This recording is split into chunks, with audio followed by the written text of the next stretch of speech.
Welcome back to the Macroball Podcast. This is episode 19, part 3. This is the Contenders or Pretenders Western Conference version. Just as a forewarning, we talk about the Los Angeles Clippers a little bit, but this was recorded prior to Russell Westbrook officially signing as a member of the team, so we didn't really talk about that much. That would have been a very interesting discussion. We'll have to see how that plays out with the team so far. As you may or may not expect. I would expect this. He's been an absolute turnover machine. But yeah, nonetheless, we get into the Western Conference and the Contenders and Pretenders. Let's go.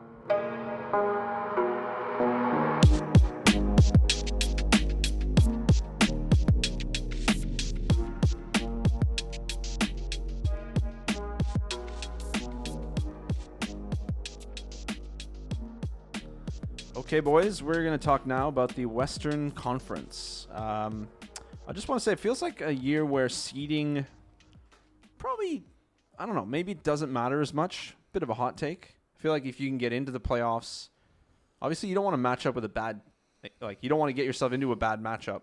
But I feel like as long as you get in, the teams are good enough to where they can make a series out of anything and they can advance. That's what it feels like. I mean, we're giving a lot of credit to some of the lower seeds here, but what do you guys think? Seeding matter in the Western Conference significantly? No, and it's weird because it's like the most parity we've had in years, so 100%. I thought it would be more important, but it changes every day, and it's like, yeah, even if you drop from 4 to 10, you only got to string together 3 wins, and you got home court advantage again, so it's weird. Yeah, it's almost had the opposite effect that we expected. It's a bit redundant. For sure. I think before seeding, health is going to be the number one for the Western Conference. Definitely, for all teams. We're going to open with the pretty easy one, the Phoenix Suns. They made the big trade. So, again, similar to Brooklyn, stats are going to change. Currently 18th in offensive rating, 8th in defensive rating, 11th in net rating. Devin Booker and Chris Paul have missed significant time, hence the mediocre record and stats. They should reach the top 10 of all these ratings by the end of the season and other stats, I believe. Although in 23 games or whatever they have left, that is a small amount of time to fix up stats, if you will. But regardless, no-brainer contender. Do you have any controversial thoughts on this Phoenix Suns team? No hot takes? Nope, contender for me, through and through. It's hard to touch a Kevin Durant team with Chris a hot Paul take. needs to be healthy. Yeah, that's absolutely correct. That's asking a lot as well. Basically, to me, with them, if you had a top 5 player to your team, you're going to skyrocket to the top. But Durant's not just any player to me. He's a very malleable superstar. I think he can be your go-to guy for any buckets you need, but he's also an outstanding passer, playmaker, basketball IQ, and that's the biggest reason why I think they're a contender. I think it's worth repeating that Kevin Durant is a spectacular add to any team, but particularly this Phoenix Suns team. He's also become a pretty good rim protector, probably better than Ayton, hot take. But yeah, I agree. Kevin Durant, even if Chris Paul gets injured, to your point, I think Durant's a pretty solid safety blanket of like, we got this. Because Booker becomes the point guard by default. But Durant's also kind of point guard-esque sometimes, high post. Durant doesn't need the ball in his hand to succeed. We've seen it in multiple instances where he can put up great stats and not have a high usage rate. So yeah. I feel like he is one of those dudes that can play complementary alongside other superstars. 100%. Definitely a contender. And as we talked about before, Monty Williams probably on the hot seat, I think. Oh, it's dependent, I guess, as you guys have brought up multiple times. It's dependent on the success of the playoffs. Memphis Grizzlies, 35-22, second seed in the West, 15th in offensive rating, 3rd in defensive rating, 5th in net rating. I think it's fair to say, just off the bat, Ja Morant is the real deal. The rest of this roster, I don't want to say it's questionable, but there's questions. So I think Desmond Bane's been a great second option. He's missed a lot of games this year. I don't know if health is going to be an issue. He's super young. What is he, like 20? He's got to be under 25. So I like him. I don't know if he's a championship second option, but with this team, it could be more about the sum of the parts rather than just like the top two. Jaren Jackson Jr., great big man in most scenarios. Most likely to win Defensive Player of the Year or Brook Lopez? Oh, he's so overrated. I'm going Brook Lopez. Go on. I like the guy. I do. I really do like him. Doesn't sound like it. Man, he's overrated. Far out. How he got picked in the All-Star game. Oh, my God. True. No, give context. Like Have you ever watched the Memphis Grizzlies game? Like when Steven Adams is on the floor compared to when he's not on the floor, and when Jaren Jackson and him play together beside each other and things like have you ever... I mean, they've been struggling without Steve, but I don't think that's anything to do with Jaren.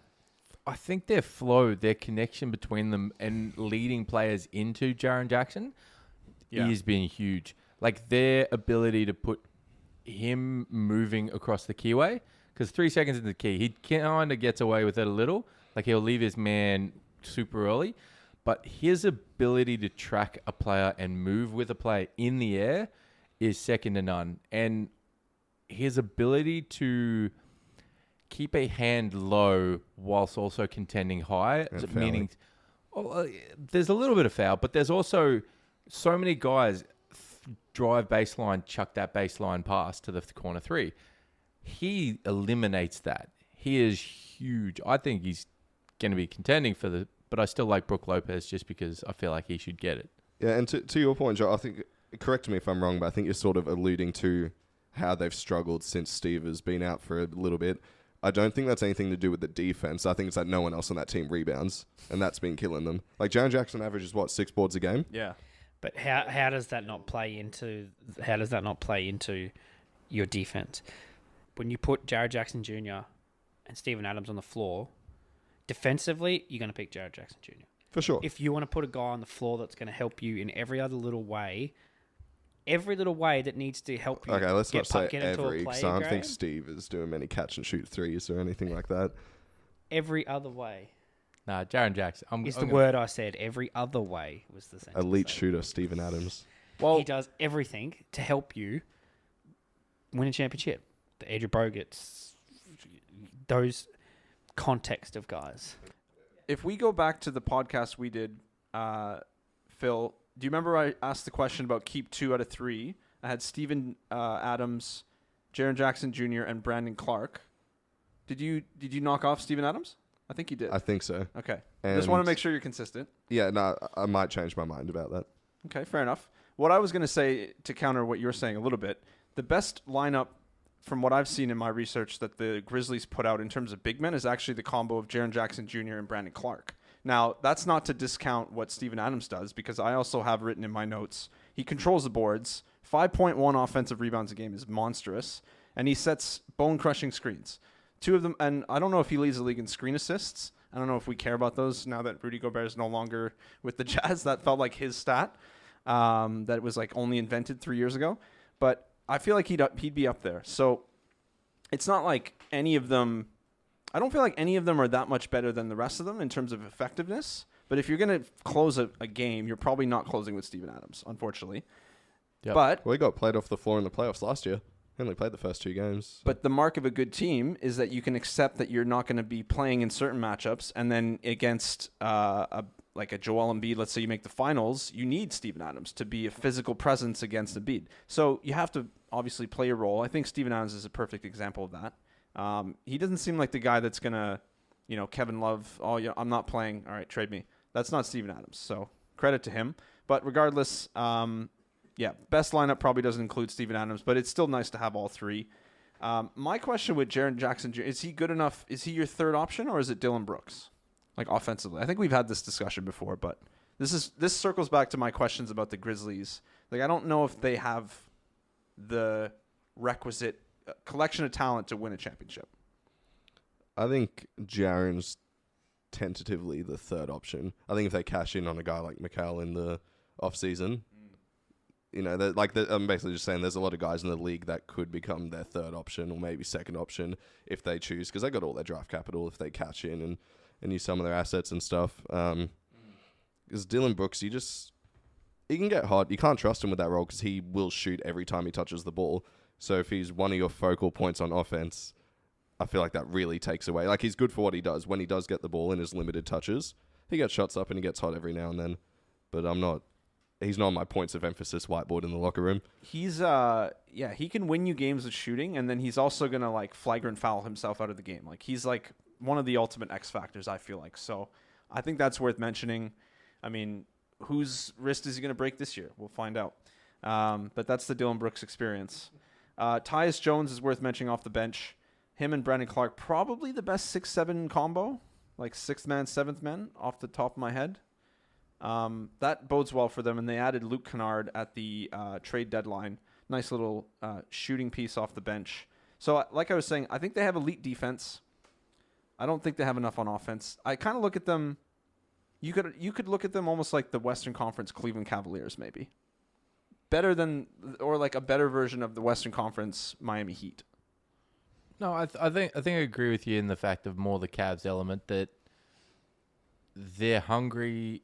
They've shown some promise. They've shown some flair. You give them another piece. You give them a year where the contracts and all that work out in the same situation with Cleveland. Like Ja, when he's going off, is very hard to stay in front of. Impossible, basically. He can carry the ball. Yeah. He can crossover carry, stutter step while carrying. Like, you can't defend him. And it's wild.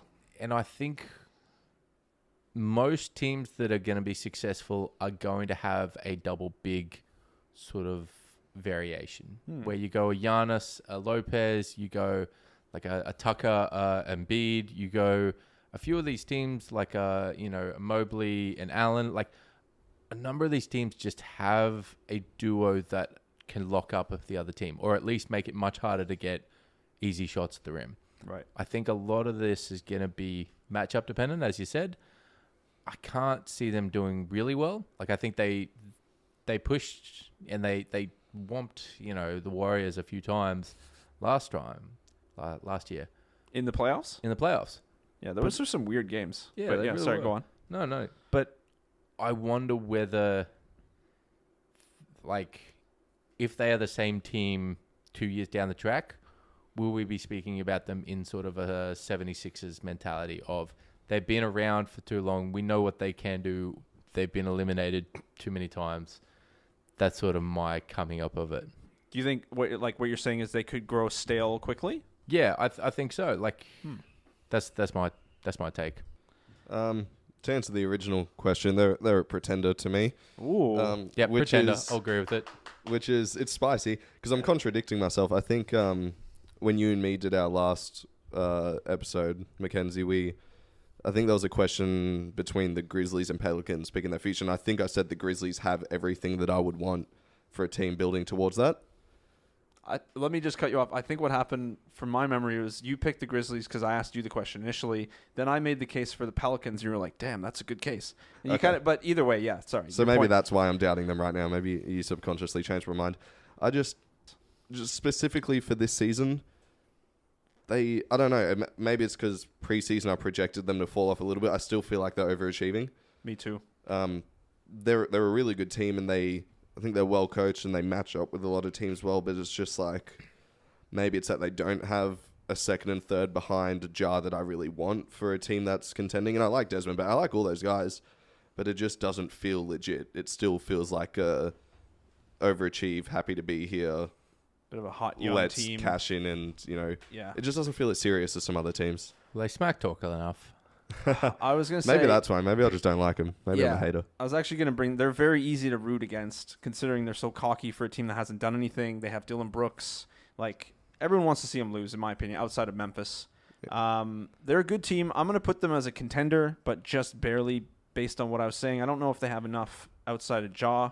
But sometimes, yeah, if you get the right matchups, a couple injuries, next thing you know, they're in the finals. Sure. I don't know. It's hard. It's weird to see them. I can't imagine them in the finals, though. The other teams, like even the Lakers getting better, makes me question Memphis as a finals team. It's just weird. Yeah, that's why. Like, I understand that with my reasoning to the point that there's not a lot of nuance to it, but it's just like a gut feeling thing. I really can't picture them doing that this year. The eye test.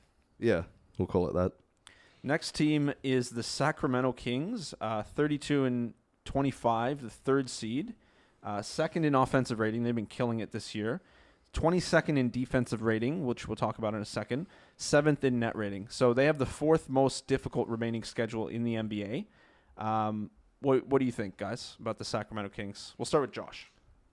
I think I'd say pretender. I love their offense. I love how they're putting guys in positions, empowering them to push them further.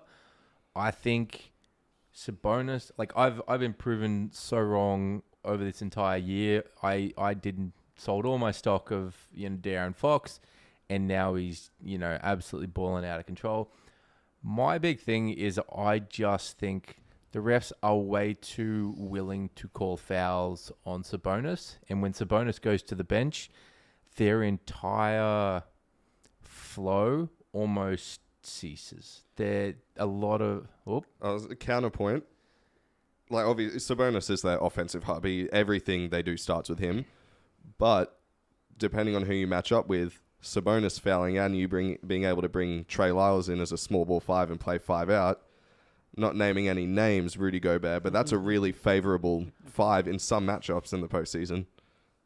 That's a great point. And it's almost like, say you are playing Minnesota and they got Rudy in the game and Sabonis fouls out and you got to play Trey Lyles. It's almost like a blessing in disguise because you're not going to bench Sabonis in a closeout game. But if you get to just shoot all day and make Rudy run around and he can't do anything. But who are we legitimately thinking that they're going to, like, the Timberwolves are going to make the Western Conference Finals? Like, that's my point. Imagine being a Timberwolves fan. Jesus. God, I hate those people.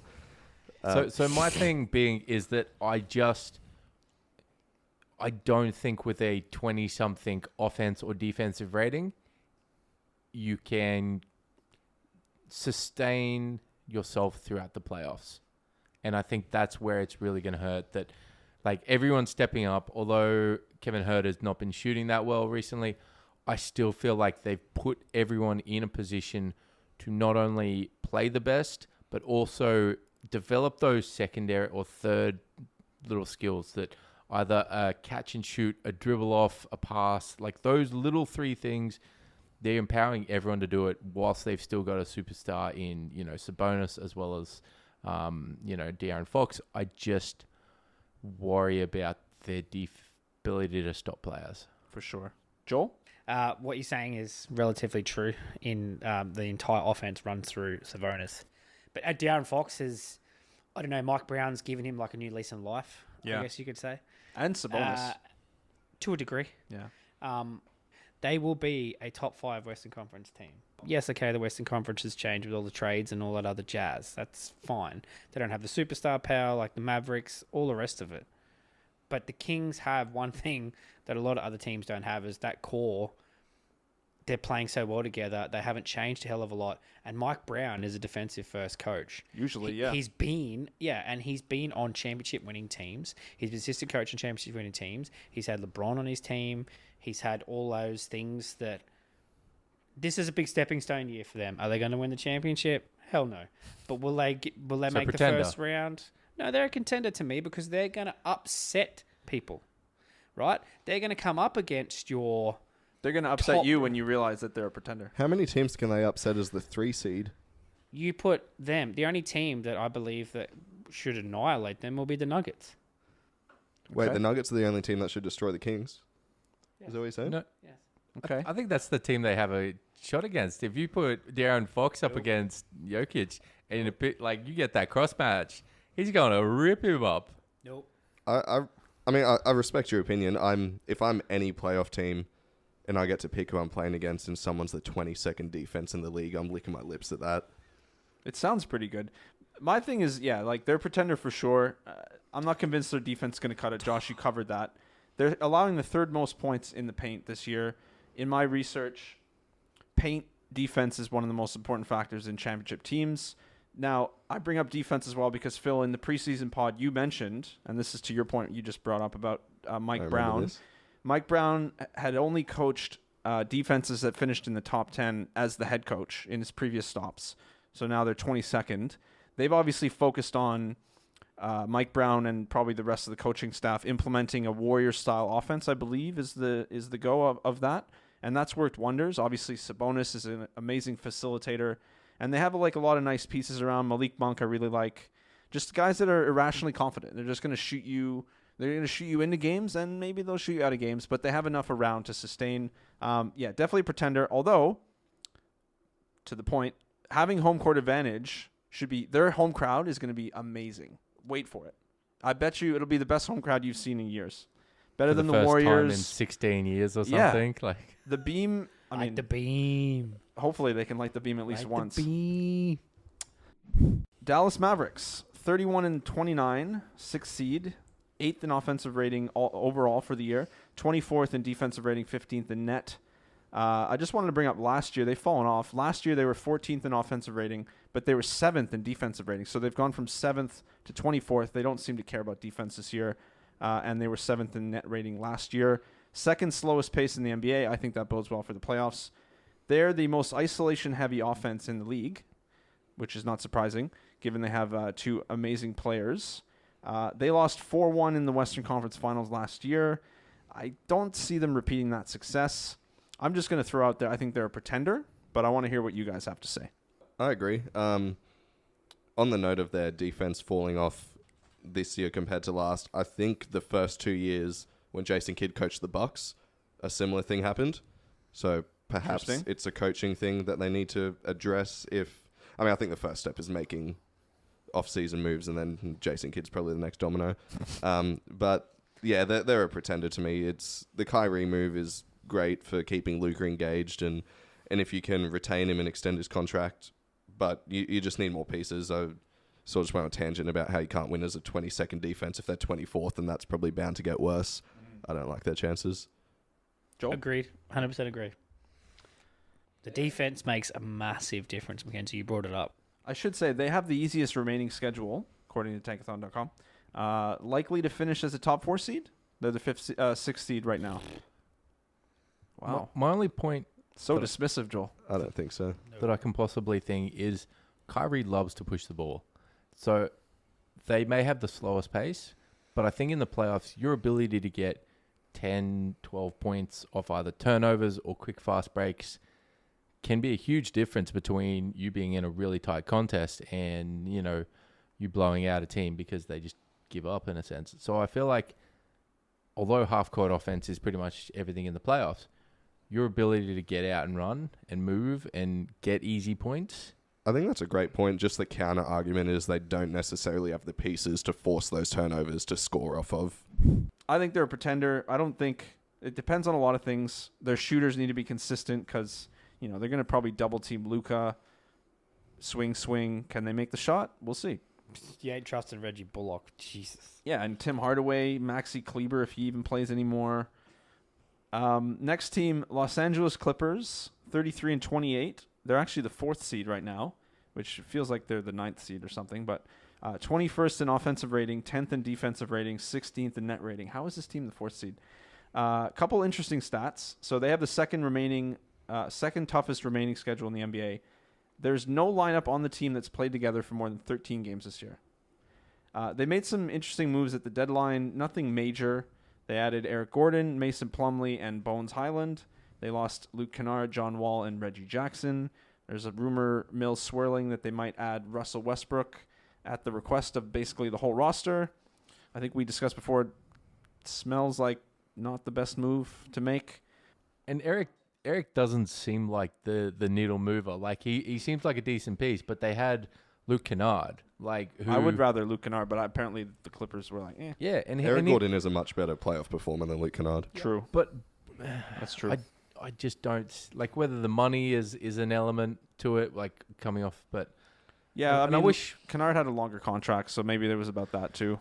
No, I think pretender. I think we haven't seen enough of Kawhi, Paul George together in a consistent non load management, all this sort of Nonsense. yeah, and they've got pieces to annoy someone, to genuinely, if they beat someone, let's just say they beat a Denver, you can see them jumping a team, but you just see them also fizzling out. I totally agree with you, Josh. They haven't played enough games together. I'm 100% with you. Okay. But they have the playoff experience and the playoff roster to do something and to upset and piece somebody off. I'd like to call them a pretender. I really would, but... When you think of Paul George, do you just think of Damian Lillard hitting a shot right in his face? Because that's that was sweet. He is an amazing player. Him in Indy was talent personified. Him in OKC, showed out that he could lead a team. I still think his the best moments in his career are other people just either yamming on him or like LeBron just stopping him. I just feel like I think of when he was bricking off the side of the backboard in the bubble, and when he broke his leg. You're right. There's not a lot of positive, memories in his career so far. With all due respect to PG. Yeah, I actually have written that they're a contender. I'm changing my mind. They're a pretender. I was probably on the fence about it actually, but I've been holding on to my preseason prediction was they were my favorites in the West. The Sixers were my favorites in the East. Both of those have changed, shockingly. I'm letting go of the rope on this one. I'll still ride with Kawhi though. I think you're right about he's a huge difference maker. There are very few players in the league that will lock in game to game in the playoffs and just like there's no distractions. I mean, he doesn't use social media, so he's already ahead of the curve, in my view. I just think there's too many question marks otherwise. Like, what are we dealing with here? Are you just going to, load management? Okay, cool. See ya. I get that. It's a big concern. They're a contender to me because they're one of those teams where and there's another one of those in the same city that I kind of feel similar about, where it's like, not to the same degree, because I think the Clippers are just a better team and better coached, but when you have your top two guys that are that talented, all it takes is one healthy playoff run. And I assume we're all assuming full health for all these teams, which is a big call for the Clippers. But if I get Kawhi and PG healthy for every series, there's not a lot of teams that I think can beat them 4 times out of 7 games. Next team, this will be interesting, I think. The New Orleans Pelicans, 30 wins, 29 losses. They're currently the 7th seed. I'm going to bring in some stats here. So 17th in offensive rating, 9th in defensive rating, 12th in net rating. Now, key injury that happened to Zion Williamson in the first week of January. I think it was January 2nd. Prior to that, the Pelicans looked like a legit team. Obviously, it was early. That was probably 30 games in, roughly. They were 8th in offensive rating, 6th in defensive rating, 4th in net rating, 4th in rebounding percentage. They were only 13th in true shooting, but they looked really good at that point in time. They didn't even have Brandon Ingram. And since the start of 2023, unfortunately, 7-16 win-loss record, 25th in net rating. So they're currently 12th, but since the start of the year, 25th. It's not looking good now. Obviously, Ingram's back from injury. They could very plausibly climb the ladder, I think, in the Western Conference if they're healthy, but it seems Zion dependent, and that's asking a lot. So another quick stat. They've only played 93 games together since the 2019 Anthony Davis trade. That's not good. That's a season and a couple weeks out of 4 seasons. What are you meant to make of this team, right? Josh has said it multiple times throughout the entire podcast. They are one of the teams that are completely dependent on health. I was going to say they're a pretender to me because just sort of piggybacking off what you're saying about health, even though I said we're assuming full health for all these teams that we're listing, they're like the biggest one that it's the hardest to do that for. Yeah. And even if I do, and I think I said this in the preseason one, I still feel the same way right now. Even if they were healthy right now and ready to go, they feel like a team that needs to win a round, one move away, make a big splash, and then they're ready to go. It just doesn't feel like the roster as it is right now is something that's going to contend this year or maybe next year. I think they got to add something else and just get a little bit of experience first. Just a quick reminder, CJ McCollum, Jonas Valanciunas, Trey Murphy III, Herb Jones, Jose Alvarado, Dyson Daniels, Willie Hernan-Gomez, Najee Marshall. I like that roster, but it's, again, health dependent, of course. It's such a broken record. It's like, well, if they're healthy, like we say that about every team almost all the time. But this is the thing. If you're going to have Zion and Ingram only playing 93 games out of 4 years, like you can't push your chips in on that team. It's impossible. I'm going to say that they're a contender, though, because I like the roster as is and their future, like we've talked about. And they have tons of draft capital, blah, blah, blah. Things look good for them. Zion has proven when healthy, he is molding into, like, he's got good handles.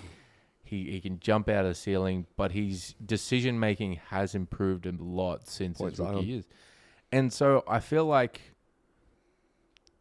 it's going to be, as everyone's saying, health, and you've just got to have them maybe lose, learn a bit, and then come back. And then see either what pieces they're missing or how they match up against. Because I don't think anyone, like Ja Morant, there are very few players who can one-on-one guard Zion Williams just because he's such an anomaly player. Yeah. So I feel like they just need to be healthy, and I just can't see it this year just due to Ingram missing so much time. They're also one of those teams, though, that the Grizzlies might need to lose to be successful, okay? The Pelicans, if they lose, they could just go straight down the toilet. You know, okay, well, we're going to trade BI. Or, okay, Zion's not going to play any games. Well, okay, let's trade him for the house and the washing machine and 15 first-round picks. I'm being an overkill and being Minnesota ridiculous. would offer that. I'm with Mackenzie. They have a really deep roster. Yes, but we've said it 1,000 times. It's health. But I truly believe losing would hurt them, would hinder more than help. So take. what do you believe that the Grizz have culturally that the Pelicans don't? What culturally? Because that's a culture thing. The organizational cultural element. What gives you that that assurance, that degree to put such a take out there? Is it their coach? Is it their GM?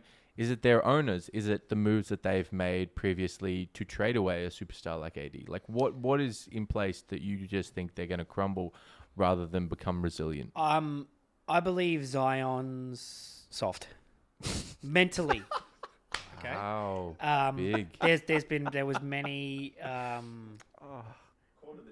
But there was many reports when he was in high school that he was like praised as the next big thing and got whatever he wanted. But he was a soft-spoken guy and he got taken all of the colleges and handed all the women and all the rest of it. That was like every lottery pick. Yeah. But he was Consistent. that soft-natured person. Okay, all right. That was my soft-natured. Okay? You mean he's too friendly? Yeah, it does. Maybe he doesn't have that dog in him as such. Low dog per 48? I don't know, but the difference I believe between the Grizzlies and Pelicans was the Grizzlies had the what were they? The Marc Gasol Grit and grind? the grit and grind guy. That culture and their mentality is still kind of around. To your point of the culture, it's still kind of around that club, and losing probably gives them the rocket maybe that they kind of want or need. I don't believe that necessarily culture and. Yeah, to your point about the culture, it would hurt them more than hinder them to lose. But to have Zion and BI and ride that rocket into the second round of the playoffs, I'd love to see it. We'd all probably love to see it. Good When home it happens, crowd. Yeah, They'd love home that. crowd. You know, New Orleans gets behind their team. yeah, I will always support a team that has an Aussie on their roster. I'll always vouch for them a little bit. No way. That's But- not the Joel I know. No, definitely not. Well, Totally fine. One last thing I feel like I don't want to spend too much time on this, but I feel like Zion is actually someone I like his personality. I'm not going to say he's soft, but he's very coachable. And when the guy at the top of the chart is coachable, that should trickle down on the rest of the roster. I don't know about the CJ McCollum asshole whatever mix. That's I'll an link you interesting in. I'll point. link you in, but that's okay. Okay, that's interesting. But Zion on the court is, I feel, from my eye test, ultra competitive. And I want that. I'd go to war with Zion. I think he's skilled. He's unguardable when he wants to be. But I take your point. It's an interesting take for sure. I don't completely disagree like Walter, but I somewhat disagree. The Minnesota Timberwolves, Phil's former muse, currently 31-30. They're the 8th seed, 19th in offensive rating, 12th in defensive rating, 18th in net rating, 5th best record in the NBA since the start of the year, 15-9. I think this team's been a pretender since day one. I hate to say it. Karl Anthony Towns missing most of the season is not going to help. I mean, we saw in the limited time that they were playing together. Thinking Basketball did a really good video where it broke down some of the reasons they were probably not getting on together on the court. And it was like sort of muscle memory of Cat is used to being the 5. He slid down to the 4. They're making mistakes communicating. So there's a lot of moving parts happening at the same time. They have to kind of adjust the way they play defense from like what would you call their defense last year, Phil? They did the whole high wall thing with the aggressive point of attack on the pick and roll. A lot of switching probably. Flying hands everywhere in the passing lanes. Passing lanes, creating havoc, which was Like super an AAU effective. team. Yeah. super effective defense, and now they've switched to be you have to incorporate Rudy in some fashion. So that's been difficult. But I don't know what's going to happen when Cat gets back eventually. That'll be interesting. But yeah, I'm saying a pretender. We'll start with Walter. What do you reckon? Pretender. Okay. I've spoken at length that my distrust of both Cat's defense and Rudy's offense. I think Ant is going to be a superstar on another team because I don't think they've. Wow. He's got this year. He's got next year. He's got a quantifying offer. I reckon he's going to go the way of so many other superstars. He's going to be like, nah, trade me, and then that's going to be gone. And then That's a spicy take right there. or he's going to be like trade Cat and get me something else. Like, so it goes, give me my max, and then I'm gonna sign and go somewhere else. I agree with Josh. I'm on board with. I thought you were saying he wouldn't take the money and he'd ask for a trade. Oh no, I think he takes his money and then says, "Yo, trade me." But then wouldn't you run into a Kevin Durant situation where you lose leverage? I think he goes, well, I'll sit home. I'll do a Ben Simmons. I'll whatever. Like, I don't think he's got that in. That's as common as no we sometimes predict. But It's a very rare occurrence. But let's just say he comes out and goes in every interview, Finch is an idiot. NBA, find me. I don't care. Sounds like I'm in the league. I was gonna say, is that Phil or and he comes out and goes, I am the best player on this team. Another team needs to trade for me. I think it's a hot take. I think, to say the least, Minnesota culture is Ant culture because they didn't have any until 2 years ago. Like the whole Wolves back and all that stuff. Like that's all. Every single Wolves video. The only Pep video. Bev. I don't care. That's not Pat Ant Bev culture. contributed, but it's a lot of Ant. culture. The only highlights that make these Instagram pages from Minnesota, Ant dunks, Ant explosions, and quotes. Ant quotes. But apart from playing ball, he just sits at the crib and plays games and chills with his boys. I don't think he's even interested in moving cities for the city aspect. I think it'd purely be a basketball thing, but it seems like him and Jaden are the timeline, and it seems like they're going to get what they need around them. Like I said, the Rudy deal wasn't what you need next to Ant, but they thought it was. In hindsight, it's 2020. And granted, you guys thought from the start it was a bad move, but the idea was we're going to make this team around this guy one of the best defenses in the league. It just didn't work out that way. But you can't trade. Like, Cat's going to be a very difficult trade. And I know a lot of teams might need... I think Rudy's the hard one. Well, okay. I understand. Rudy's impossible. Yeah. Rudy's impossible. But, yeah. Cat's owed an insane amount of money over the next, 4 or 5 years. For sure. I think... Upwards of 50 million, I think. 57 million at the final no year. Contracts untradeable, though. Even all the contracts we do call untradeable, they eventually get moved. It might just be a very negative return. Are you going to be, as a young superstar... Because we've seen his attitude at times has just been hands on his hips. What is going... Or who will be able to pull his head in? Will it be another coach? Will it be a hard-nosed guy like Udoka? Like, who can put this team on a trajectory where they both buy in and they can succeed in a offensive-defensive structure?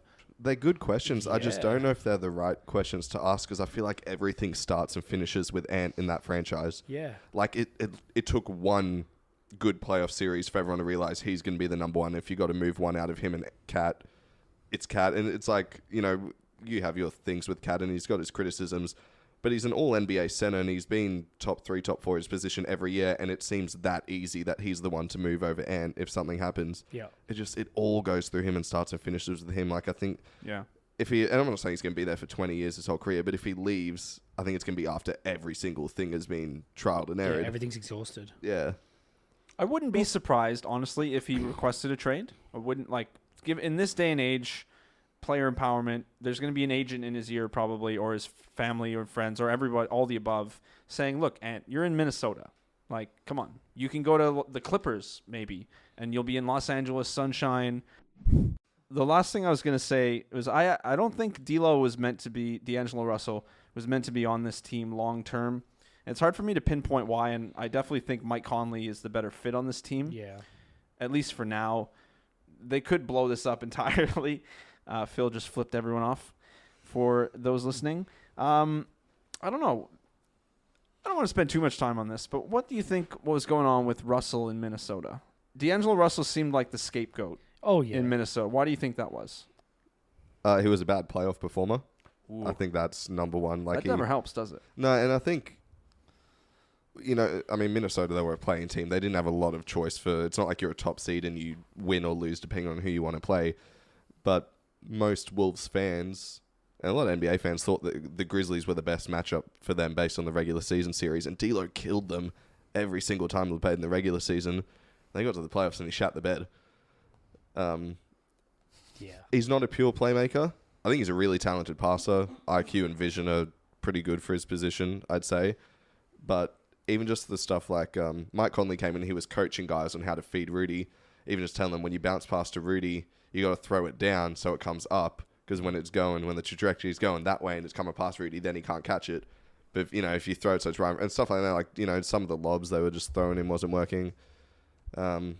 Andy's easily the most movable piece when he's on a contract year and you're still trying to contend. You're not getting rid of Ant.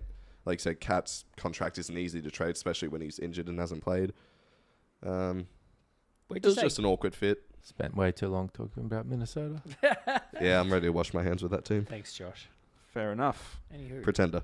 Definitely a pretender. Let's move on to the league's favorite team, the Los Angeles Lakers. 27-32. They're currently the 12th seed, but not by much. There's only like a handful of games, not even separating like 12 through 8, I want to say, from the top of my head. They're currently 20th in offensive rating, 18th in defensive rating, 24th in net rating. Not a good team. I'm sorry. I don't buy into any of the Lakers nonsense, even with LeBron. I'm sorry. I'm sorry. I like the guy, but I don't buy in any of the nonsense. None of it. Sorry. I would put the Jazz in the play-in before I'd be putting the Lakers in there. I don't buy into the Lakers nonsense. I'm sorry, I never have. I do really like how every time before you criticize a guy, you say you like him. I think it all depends on AD's health. If AD's in street clothes, I see them probably, even with the trades, I think they're going to make the playoffs. They'd make the 8th or 7th seed.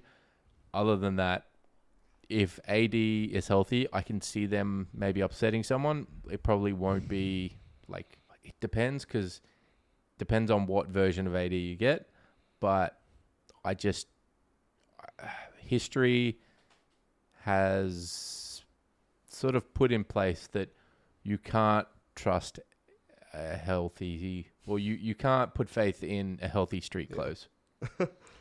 And that's where I think I come for them. So I think pretender, with the caveat if you have a MVP level AD, you're going to make life very difficult for whoever you come up against. So you think they're going to make the play-in regardless? They'll make the play-in regardless. Yep. The play-in's 8 to 10, is that right? 6 to 10. 6 to 10. Or 7, 8, 9, 10, I mean. Oh, I thought it was. So you think they make the play-in regardless? Yep. D'Lo, AD, LeBron, you then have shooters around them. They aren't really stopping people defensively. However, they do show enough heart on that end to at least contend, or at least to allow their offense to shine over that defense. They haven't stopped people defensively, but now, next to one of the best defensive bigs in the league in AD, you've got one of the more versatile defenders too with Vando. Yeah, like I said. The stat man. Let's ask the stat man. How many games do they have to win, right, in the 23 games that they've got left? I think it's in 14. the season. Do they have to win to finish between 6 and 10 to make the play-in? I think it's 14, We'll go with assuming that number, all the other teams continue Okay, at the so same pace. there was something I read yesterday that I didn't share. That LeBron his injury or whatever's wrong with him He's at the got a foot moment injury, is a little bit more serious than what they're contending, and he may not even play the end of the season, let alone the next 8 out of the next 13 that are winnable games that are projected in the next yada yada and all that. They're going to manage his health for sure. They will not make the play-in. Damn. Okay. Lucky to finish 10th, and if they do, I'll eat my words. My 2 cents is I have them as a contender barely because of where they are right now. Mackenzie. Now, they have a historic mountain to climb to be if they made the finals, that would blow my mind. I know they're talented. Davis is an absolute game changer when he's healthy. Again, broken record. One of the 5 most impactful players in the league, I would say. But there's also, like, they have to come together with 20 whatever games left. They have to ride a huge win streak. There's just I feel like there's too much against them this year, but they put themselves in a really good position going forward. And so if the expectation is, like, if the fans or whatever, the media, let's say, expect them to win this year, I feel like they're going to be disappointed. Now, not saying Lakers fans have realistic expectations. Most of them do not. They think every title should be theirs, and if they don't, the team sucks and should be blown up. That's the way it works there.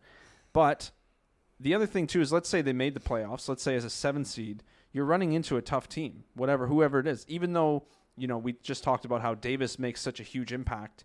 What if you run into Phoenix as the 2 seed? You're toast. They have no one. Vanderbilt is a great player. He's not going to defend Durant. They have no one to defend, unless I'm forgetting someone. They have no one to defend Booker. I'm not worried about CP3 as such, but nonetheless, he's going to make an impact. So matchup dependent. They could get to the second round, but they're barely a contender, and that's on the strength of LeBron and Davis. LeBron in year 20, it's mind-blowing that, you know, he's still able to put the team over the top like that. Yeah. It's a hard team to gauge because, similar to what I was saying about the Clippers, if you have a healthy Bron and AD with role players that fit, it is really hard to picture them losing a 7-game series.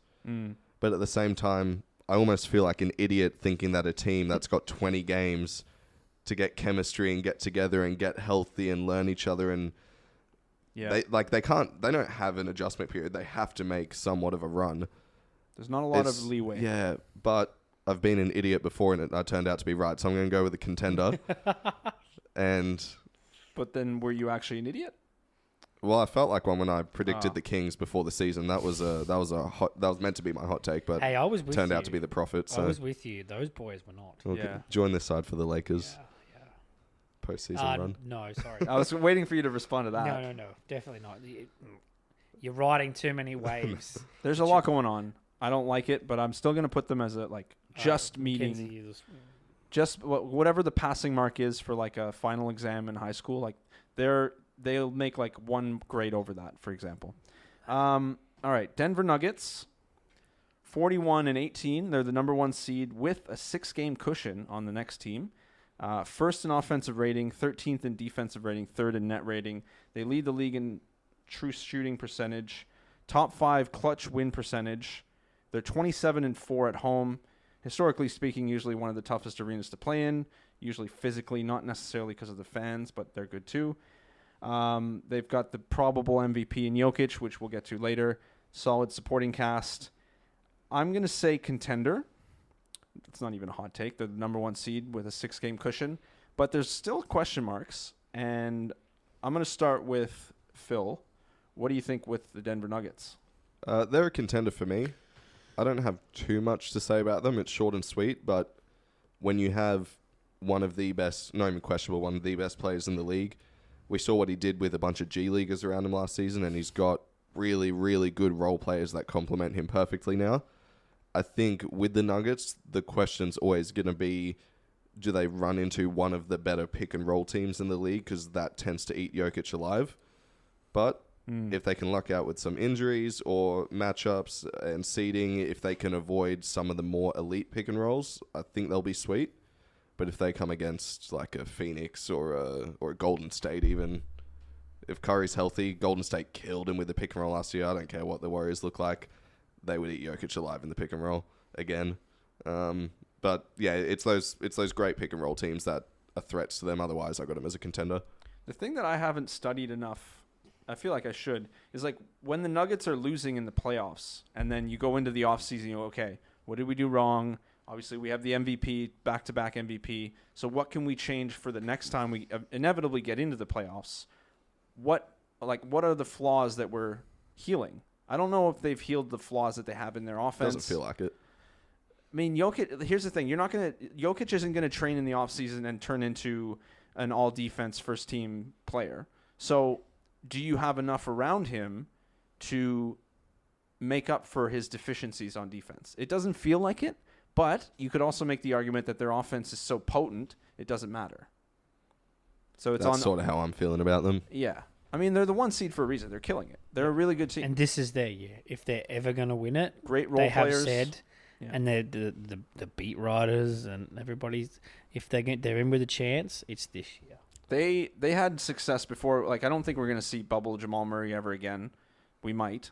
But then they made that run with Gary Harris, who was really good. Yeah. Now they have Contavious Caldwell-Pope and Bruce Brown. So I'm just like sort of puzzle pieces of how they've done it. They bring in Aaron Gordon, Michael Porter Jr., He's healthy. question marks. That's fine. He's paid a lot of money, though. So, expectations have to start weighing on him, I feel. Yeah, this is a tough team to question given they're the 1 seed. But I don't know. There's a niggling feeling in my They feel my like gut. one of those teams that'll sell themselves on a bit of false hope as well. Yeah. I mean, you're always trying to compete when you have a 2, potentially 3-time MVP, but even if they go out in bad fashion this year, I think it's going to be a bit of, well, Jamal just came back, Michael Porter just came back. They had to get a year to get, like, they're going to sell themselves on next year's the year. And it's, I don't know. I don't see Jokic as the kind of guy to leave or request a trade. Nah. So they're always going to try and compete He's while he's sweet. there. And I think, like, I think they are a legit contender this year, but I think for the future, they're always going to convince themselves they are. So they might end up being one of those middle-of-the-pack teams. He also does feel like a game that won't, like, it's not his game is a 22-year-old game. Oh, Like, he'll age amazing. he'll age pretty well. Like, his shot, his push shot, his passing, he doesn't seem to be high impact. So I think they've got a good window for him, whether they can put enough pieces around him. But some of the cutting and some of the passes are just so beautiful. So pretty to watch, isn't it? Yeah, but whether playoff teams can adjust enough to put enough pressure on him that it's going to be genuinely impossible for every other player to, or they just put him in foul trouble, and then what's going to happen next? Yeah. It's an interesting team. I'll still say contenders. Yeah, I love them. contenders. Golden State Warriors, last team in the West.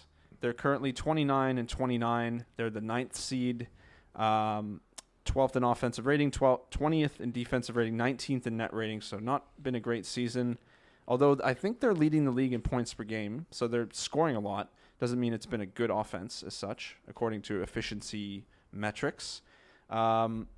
They added Gary Payton II at the trade deadline for 5 second-round picks. Yeah, they ended up The going through broken that, version. didn't they? Yep. The broken Yeah, I don't want to get too much into this, but I mean, just for context for you, the listener, Gary Payton left the Warriors in free agency to join the Trailblazers on a 3-year contract last offseason. He underwent offseason surgery at the same time for a core muscle injury shortly after signing the deal. Portland pushed Payton to play through injury this season and gave him oral doses of Toradol to help manage the pain. The Athletics' Shams Charania and Anthony Slater reported this, citing sources. Trailblazers GM Joe Cronin denied those accusations, but the Warriors told the league office they believe Portland withheld relevant medical information before the trade was agreed upon. That was reported by Adrian Wojnarowski, a.k.a. Woj. I don't want to spend too much time on this, like I said, but do you think Gary Payton makes any difference for this team at this point? Well, he's not meant to play for like 3 months, right? It feels like a nominal, you'd rather have him than not have him, and he's best suited in a Warriors jersey, I think. I read they wanted Caruso, and I think Yeah. I said that in our not mid-season, but the last one that we did, that I thought that was the moving piece for them, and I was really gunning for them to get that. But yeah, I thought that was the move, and if Gary Payton was healthy, that's a pretty good thing to fall back on if you don't get Caruso, but I don't know. I've given up on the Warriors this year. I think I held on to that the longest out of all of us.